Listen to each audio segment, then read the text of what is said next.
If Viktor Frankl, in the hellhole of a concentration camp, could choose his attitude, each of us here can choose our attitude. Each of us here has gone through our own personal hell and difficulties from time to time. But if Viktor Frankl, in the hellhole of a concentration camp, could choose his attitude, each of us here can do it. How do we do it?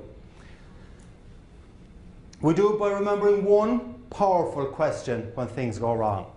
And the question to ask yourself when things go wrong, the question that will help you to choose your attitude, it's a basic question. The question is, what do I want my attitude to be? What do I want my attitude to be? I'll give you a few examples of where this will work. Just out of curiosity, how many people here in this room have got teenage kids?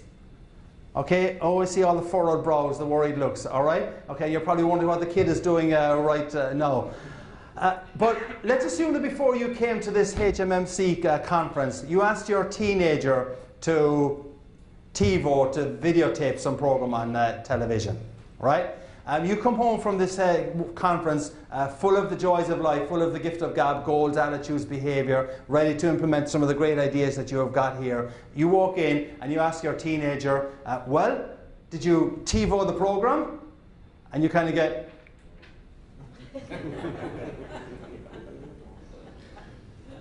And you know where the brain should be. There's an empty space. And kind of two squirrels kind of running around it saying, what were we supposed to do? What were we supposed to do? So your first reaction naturally is to get a little bit miffed, right? Okay, and you've probably reason to get miffed because this is a program that you really did want to see again.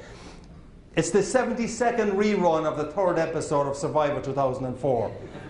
But you really did want to see it again. So your first reaction is to get miffed. Now your teenager gets miffed. And the reason why your teenager gets miffed is because you're in the relationship business, you're people business obviously. Human beings mirror human beings' reaction. And if you get miffed, obviously the first reaction from your teenager is they're going to get miffed. And when we're in a people business, your reaction is going to determine what other people's reaction is. We'll walk through this in a few minutes' time. So now you've come home from this wonderful conference. You're in a funk. The teenager is in a funk. Your spouse now isn't speaking to you. The dog has run away. The cat is hiding underneath the table. And you've got a hamster running around the treadmill at 100 revolutions per second saying to itself, because hamsters are actually very clever. The hamster is saying to itself, why doesn't someone remember to ask themselves the question they should ask when things go wrong? And the question they should ask when things go wrong is, what do I want my attitude to be? Because if you ask yourself the question, what do I want my attitude to be in that kind of a situation, you're unlikely to say, I want to be angry, I want to be annoyed. You're unlikely to say, I want to be upset. You're much more likely to say, I don't want to be angry. What do I want my attitude to be? I don't want to be upset. I don't want to be annoyed. And you will make some effort not to be angry and not to be annoyed. It is a powerful question that can make a real difference to you. Every single day you face challenges.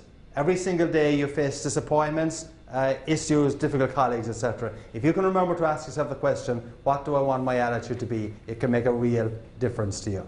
Right. So we've got goals, we've got attitude. Now let's go to behavior.